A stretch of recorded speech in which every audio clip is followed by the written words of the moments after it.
इतनी बड़ी धनराशि लेकर मतदान से कुछ घंटे पहले सत्ता वाली पार्टी जो केंद्र में सत्ता में है, प्रदेश में सत्ता में है, उनके बड़े नेता इस प्रकार के अगर सरेआम पकड़े जाते हैं, किस प्रकार के भाषण आ रहे हैं, धर्म की आड़ में वोट मांग रहे हैं। यूपी के मुख्यमंत्री कहते हैं बटोगे तो कटोगे। उसका मैंने जवाब उनको दिया, मैंने कहा मुख्यमंत्री को बोलना चाहिए पढ़ोगे तो बढ़ोगे। कि माहौल हमारे पक्ष में है और जो मतदान कल होगा वो भी हमारे पक्ष में ही होगा। सरकार का सिस्टम ही ऐसा है, जो तो उनकी परछाई में काम कर रहे हैं उनको तो बिना जांच के क्लीन चिट, और जो उनके वैचारिक विरोध में रहते हैं उन लोगों को बिना तथ्य के आरोप लगाना, उनका चरित्र हनन करना। पहले मुझे बताया गया कि इसकी जुडिशियल इंक्वायरी होगी, अब कह रहे हैं कि संभागीय आयुक्त से इंक्वायरी करेंगे। मुझे पता नहीं सरकार क्या चाहती है। तो सरकार पूरी तरह फेल हो चुकी है। पुलिस प्रशासन ने जानबूझ के टारगेटेड कार्रवाई करी है और गरीब लोगों को तंग करने का काम किया है। जनता इसका जवाब देगी। सातों कांग्रेस पार्टी जीतेगी। तुरंत प्रभाव से निर्वाचन आयोग को निष्पक्ष और प्रभावी कार्रवाई करनी चाहिए थी, क्योंकि कल इलेक्शन है। कितने लोगों को प्रभावित कर चुके थे, कौन उनके संपर्क में थे, कैसे पूरे इसको अंजाम दिया गया, ये मैं समझता हूँ बड़ा एक चिंता का विषय। लोकतंत्र में इतनी बड़ी धनराशि लेकर मतदान से कुछ घंटे पहले सत्ता वाली पार्टी जो केंद्र में सत्ता में है, प्रदेश में सत्ता में है, उनके बड़े नेता इस प्रकार के अगर सरेआम पकड़े जाते हैं, आप कल्पना कीजिए कि इन्हीं सभी ताकतों ने क्या क्या किया होगा पूरे चुनाव प्रचार के दौरान। और झारखंड और महाराष्ट्र जहां पर मतदान कल संपन्न होगा, दोनों प्रदेशों में इंडिया अलायंस बहुत मजबूती से आगे बढ़ रही है। महाराष्ट्र में जहां कल पोलिंग होगी, वहां पर लोग मन बना चुके हैं। वहां का जो किसान वर्ग है, वहां सोयाबीन, कपास, प्याज के जो खेती करने वाले किसान हैं, वो इंतजार कर रहे हैं कि दोबारा मौका आए और जो कामयाबी लोकसभा चुनाव में इंडिया गठबंधन को मिली थी, उससे ज्यादा मतदान इस बार एनडीए के पक्ष में होगा। और मायावती की जो सरकार है, किस प्रकार के भाषण आ रहे हैं, मुझे बड़ा आश्चर्य हुआ जब सत्ता में बैठे मंत्री, कोई डिप्टी चीफ मिनिस्टर है, कोई प्रदेश का मुख्यमंत्री है, वो इस प्रकार खुलेआम धर्म की आड़ में वोट मांग रहे हैं। यूपी के मुख्यमंत्री कहते हैं बटोगे तो कटोगे। उसका मैंने जवाब उनको दिया, मैंने कहा मुख्यमंत्री को बोलना चाहिए पढ़ोगे तो बढ़ोगे। ये संस्कार नई पीढ़ी को देने चाहिए। एक राज्य का चुनाव जीतने के लिए आप इस प्रकार का माहौल देश में फैलाना चाहते हैं, ये दिखाता है कि आपकी रिपोर्ट कार्ड में आप फेल हैं, आप डिलीवर नहीं कर पाए हैं। और ये डबल इंजन की बात करते हैं। महाराष्ट्र में इनकी सरकार है, सरकार कैसे बनी सब जानते हैं, और आपस में खिंचाव है। वहां पर दो मुख्यमंत्री हैं। आज तक भी सत्ताधारी गठबंधन ने ये घोषणा नहीं करी कि सिटिंग जो चीफ मिनिस्टर है वो आगामी मुख्यमंत्री बनेंगे कि नहीं बनेंगे। तो बहुत ज्यादा वहाँ खिंचाव है, परफॉर्मेंस जीरो है, करप्ट वो सरकार है, लोग बदलाव चाहते हैं। और मैं ऐसा मानता हूँ कि हम अच्छे बहुमत के साथ दोनों राज्यों में हम सरकार बनाएंगे। जो उपचुनाव हो रहे हैं, वायनाड में, केरल में प्रियंका जी लड़ रही हैं, बाकी राजस्थान में है, यूपी में, हर जगह उपचुनाव है, वहाँ पर भी हमारी पार्टी का परफॉर्मेंस बहुत अच्छा रहेगा। महाविकास आघाड़ी कितनी वहाँ पर प्रबल है, किस तरह की जो माहौल वहाँ पर देखा गया महाविकास? कुछ महीने पहले जो लोकसभा के परिणाम आए थे, आप अगर उसका सिर्फ आकलन करें कि कितनी विधानसभा सीटों में हम लोग लीड कर रहे थे, तो बड़े अच्छे बहुमत के साथ हम सरकार बनाने वाले हैं।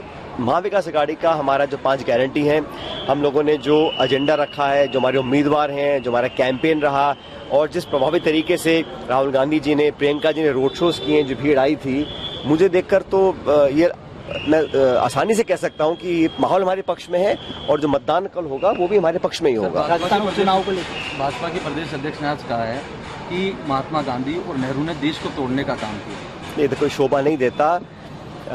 एक प्रमुख दल है बीजेपी, वहाँ के अगर प्रमुख नेता हमारे उन पुरुषों को जिन्होंने सब कुछ अपना कुर्बान किया देश की आज़ादी में, देश के प्रथम प्रधानमंत्री थे, राष्ट्रपिता थे, अगर ऐसा कहा है, बड़ा दुर्भाग्यपूर्ण है।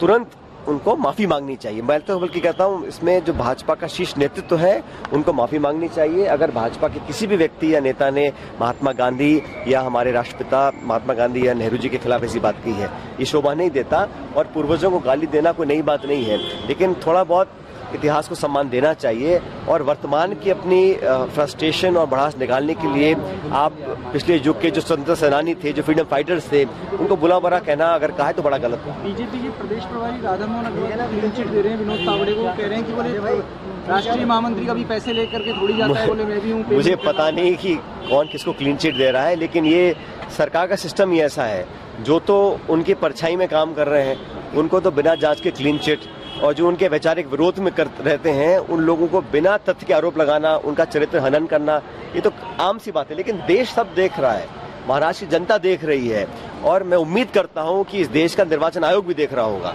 क्योंकि सिर्फ नोटिस या आदेश देने से नहीं काम बनेगा। कल मतदान है, उनको प्रभावी कार्रवाई करनी चाहिए ताकि लोगों को लगे इस देश में जमहूरियत का इकबाल है, लोकतंत्र में पारदर्शिता दिखानी पड़ती है। निर्वाचन आयोग एक संवैधानिक संस्था है, उसको अपने काम से, अपने रवैये से, अपने एक्शन से लोगों का अंदर एक कॉन्फिडेंस बनाना चाहिए। अगर इतना होने के बावजूद भी कुछ नहीं करती है इलेक्शन कमीशन, मैं समझता हूँ बहुत दुर्भाग्यपूर्ण होगा। लेकिन मैं फिर कहता हूँ, मेरा भरोसा देश की जनता पे है, महाराष्ट्र के लोगों के ऊपर है, वो सब देख रहे हैं और सही निर्णय करेंगे। सर, एसडीएम जो थप्पड़ कांड हुआ उसको लेकर क्या कहेंगे? धीरज गुर्जर ने भी एक भाषा, गलत भाषा को, मैं कहता हूँ राजस्थान हो, देश का कोई कोना हो, कोई भी व्यक्ति, विशेष रूप से जो लोग राजनीति में हो, कोई भी कारण रहे, किसी पर आक्रमण करते हैं या किसी पर हिंसा का अंजाम देते हैं, उसको कौन ठगी? मैं तो उसको बिल्कुल गलत मानता हूँ। कोई व्यक्ति हो, किसी दल का हो, अगर आप हिंसा का सहारा लेके आगे काम करना चाहते हैं तो उसका कोई समर्थन नहीं कर सकता। गुरु मानते हैं?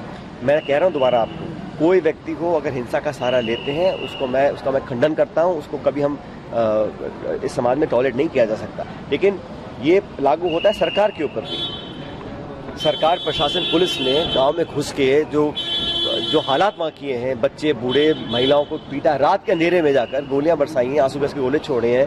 उन्होंने क्या ऐसा गुनाह किया था? कौन से आतंकवादी थे वो? तो हिंसा, अगर सरकार की मशीनरी भी इसका उपयोग करती है तो उसकी जांच होनी चाहिए। पहले मुझे बताया गया कि इसकी जुडिशियल इंक्वायरी होगी, अब कह रहे हैं कि संभागीय आयुक्त से इंक्वायरी करेंगे। मुझे पता नहीं सरकार क्या चाहती है, लेकिन ये सरकार का एक चेहरा सामने आया है कि अपना भड़ास निकालने के लिए चुनाव, उस दिन मतदान चल रहा था, जांच तो इस बात की होनी चाहिए कि ये लापरवाही जानबूझ की गई क्या? किस राजनीतिक पार्टी को फायदा पहुंचाने के लिए इस प्रकार की लापरवाही करी गई ताकि माहौल खराब हो? बाद में रात को जाके लोगों की पिटाई करो, उनके मकान को तोड़ दो, गाड़ियां फूंक दो। कौन अपनी गाड़ी में खुद आग लगाएगा? और अगर बाहर के लोग थे भी तो अंदर आए कैसे वो? उसकी जिम्मेदारी किसकी है?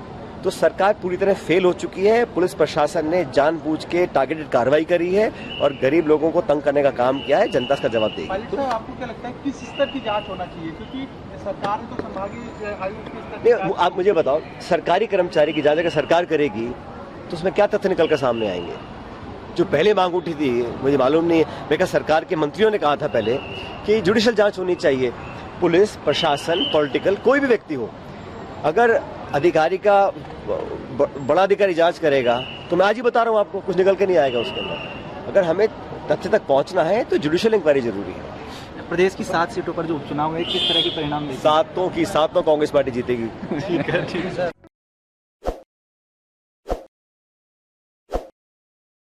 ताज़ा खबरों के लिए विजिट करें द फैक्ट इंडिया की वेबसाइट और डाउनलोड करें द फैक्ट इंडिया ऐप।